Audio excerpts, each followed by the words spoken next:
Harry has welcomed 2026 in the most familiar way possible, with a meticulously choreographed behind-the-scenes appearance, a feel-good cause, and a press release doing the real work. This time, the setting was California's wildfire response. Not because he's a firefighter, an emergency management specialist, or even a public official, but because few things signal relevance faster than borrowing the credibility of first responders. According to People, Harry stopped by fire stations in the Santa Barbara area near his Montecito home, spending the day touring brush trucks, rescue ATVs, and thermal drones.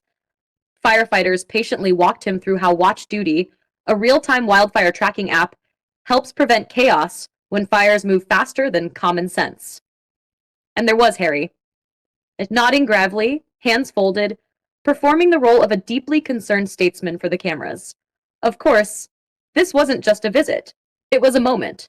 Watch Duty posted the photos online, proudly unveiling its partnership with Archewell Philanthropies, previously known as the Archewell Foundation, now seemingly rebranded under the belief that adding philanthropies makes it feel more credible. The caption applauded Archewell as an early supporter during the 2025 LA fires, which immediately invites an obvious question. Support in what form? Exactly. Funding? Resources?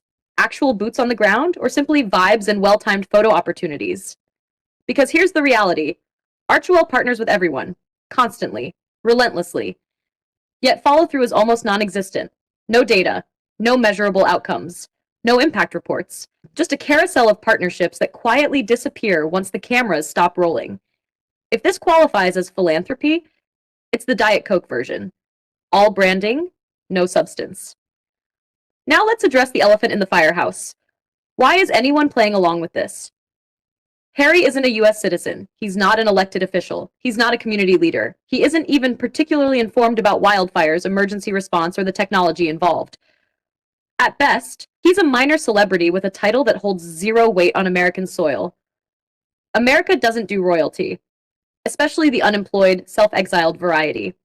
And what about that supposedly crippling social anxiety we were told made public life unbearable?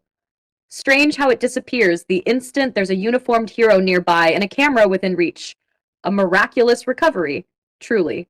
Look closely at the photos. The intense stare, the deliberate lean, the carefully rehearsed nod. He isn't engaged. He's acting. This has nothing to do with firefighters. It's about image rehabilitation. Plenty of Americans raise millions for first responders. Plenty donate countless volunteer hours. They don't follow it up with glossy press releases in People magazine. That detail alone says everything. Altruism doesn't require a spotlight. Ego does. Even more cringe-inducing is the transparent attempt to mimic his brother. The posture. The expressions. The serious listening face. Prince William was an actual first responder. Harry, meanwhile, is awkwardly auditioning for the part, like a community theater understudy who learned the lead's mannerisms from YouTube. The goal isn't subtle. First responders remain one of the last universally respected groups, and Harry wants access. Invictus already feels redundant in the US, where organizations like Wounded Warrior quietly do the work without demanding bows, deference, or security theatrics. But aligning himself with firefighters? That's branding gold, if you can make it stick.